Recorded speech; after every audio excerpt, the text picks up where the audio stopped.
Après avoir habité dans une belle ville, il a été l'homme du moment et un bon auteur-compositeur. Il a affranchi son public de la sortie de son dernier album sorti tout récemment et intitulé Le Dernier Présent. Sa tournée débute en octobre et il sera le 24 à la Batterie à Guyancourt, avant son Café de la Danse en décembre et son Casino de Paris en juin. Voici Alexis HK dans le kiosque. De rien, c'est cadeau. Chaque instant comme dernier présent, quand on sent que sombre est là, venir chaque instant comme dernier présent, quand je sens la peur de l'heure de partir. Le dernier présent, c'était déjà j'aimais bien ce titre. Je trouve que le présent, c'est un des seuls temps de l'indicatif qui veut dire quelque chose. C'est comme un cadeau, en fait. Le dernier présent, c'est comme un dernier cadeau à chaque fois. Et à force de nous parler de la fin du monde, à la fin de l'année, en fin décembre, là, normalement c'est le 21, la fin du monde, attention, il faut se préparer. À force de nous parler de ça, ça m'a inspiré une chanson qui dit c'est marrant que le présent, ça veut dire la même chose qu'un cadeau. Et donc ça veut dire qu'il faut prendre chaque moment comme un cadeau, même si des fois c'est difficile. Et c'est aussi une chanson qui parle de la difficulté de s'aimer. Que pourrais-je bien te raconter pour rassurer tes yeux ombrageux? D'un album à l'autre, déjà, bon, on vieillit, on avance, on n'a pas les mêmes choses à dire quand on a 25 ans, quand on a 38 ans. Enfin, moi, ça me paraît presque évident.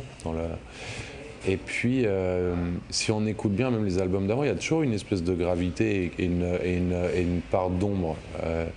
Mais celui-là, en fait, il prend peut-être plus les choses à bras-le-corps, de manière parfois un peu plus grave, plus mélancolique, mais avec une mélancolie positive.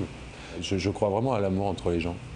Je pense que, contrairement à tout ce qu'on dit sur la déshumanisation des choses et ainsi de suite, moi je pense qu'il y a une nouvelle génération de gens qui en fait ne sont pas du tout déshumanisés et ont envie d'être ensemble et sont heureux quand ils sont ensemble.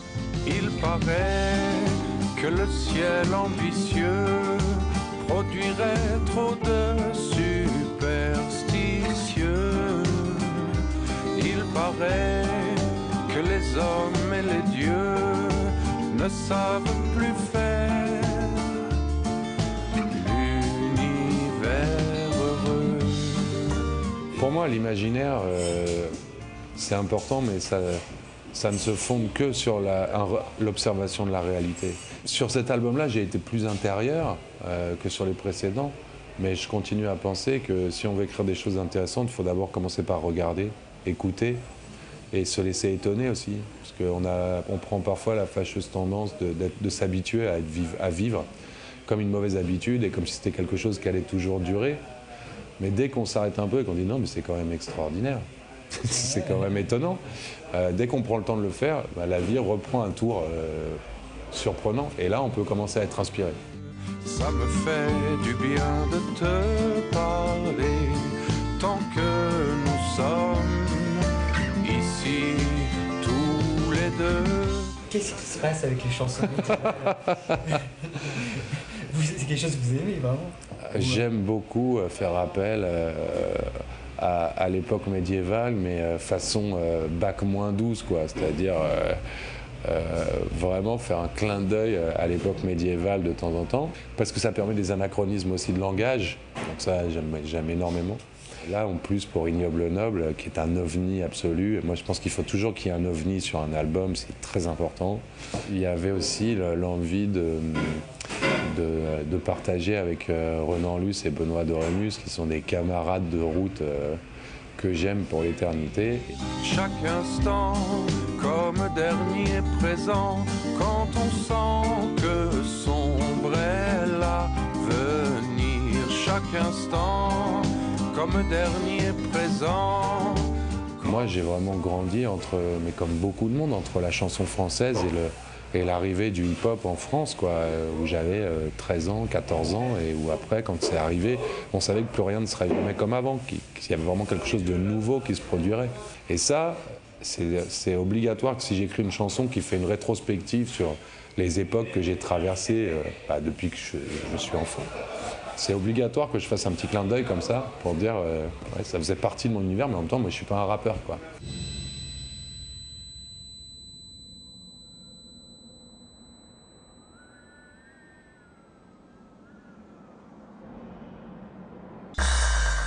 Et maintenant, jeune Padawan, on retrouve un nouveau sujet de la rédaction préparé par la maîtresse Jedi Johanna Soudry, la Force. Attirer de nouveaux publics à Versailles, c'est tout l'enjeu du partenariat établi entre le château et les éditions Glénat. Le 26 septembre sortait le premier album de bande dessinée, Le Crépuscule du Roi. Nous allons faire 3 albums sur le sujet, 3 albums qui seront indépendants. Le fil rouge sera le château. Ce sera le seul lien entre les 3 albums qui pourront se lire tout à fait indépendamment. Alors pourquoi ce choix? Comment vous est venue cette idée? C'est une collection que développent les éditions Glénat, qui est une collection sur les grands lieux du patrimoine. Il y a eu un album sur le Mont-Saint-Michel, sur Carnac en Bretagne, un autre sur le Panthéon, sur le pendule de Foucault. Et là, donc, il va y avoir ces 3 albums sur le château de Versailles. Et donc, il y a des lecteurs de BD qui vont découvrir Versailles à travers leurs livres favoris, leur manière de découvrir les choses favorites.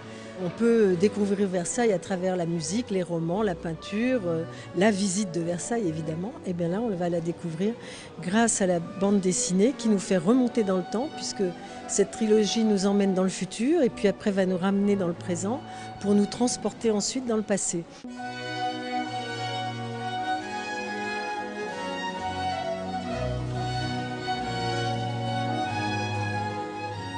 Je dirais que il y a toujours une certaine exactitude historique à apporter, mais on a aussi la possibilité, de par les cadrages, les points de vue qu'on choisit, d'apporter aussi notre univers. Donc sans justement repasser par le côté carte postale ou film de déjà vu. Donc c'est moi ce qui m'a vraiment intéressé, c'est ça. C'est d'essayer d'injecter dans Versailles un peu de mes visions à moi. On commence dans une histoire classique, traditionnelle. Il y a un roi, on ne connaît pas trop son numéro, mais enfin tout se passe bien.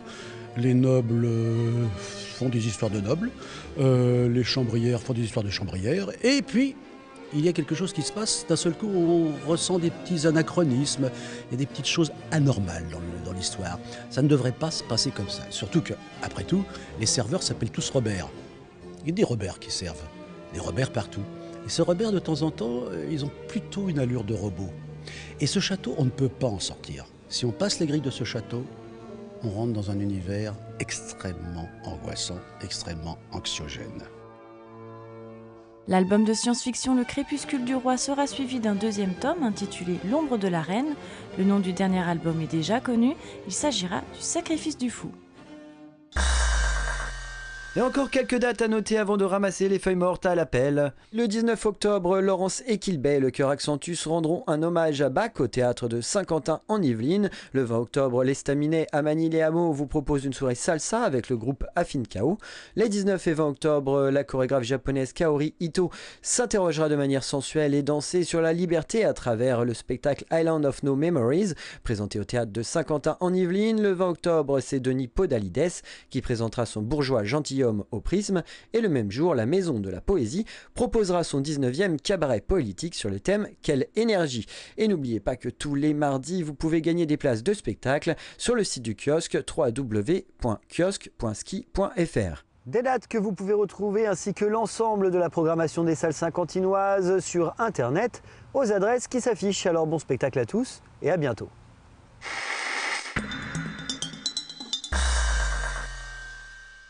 Le cash, c'est de la balle.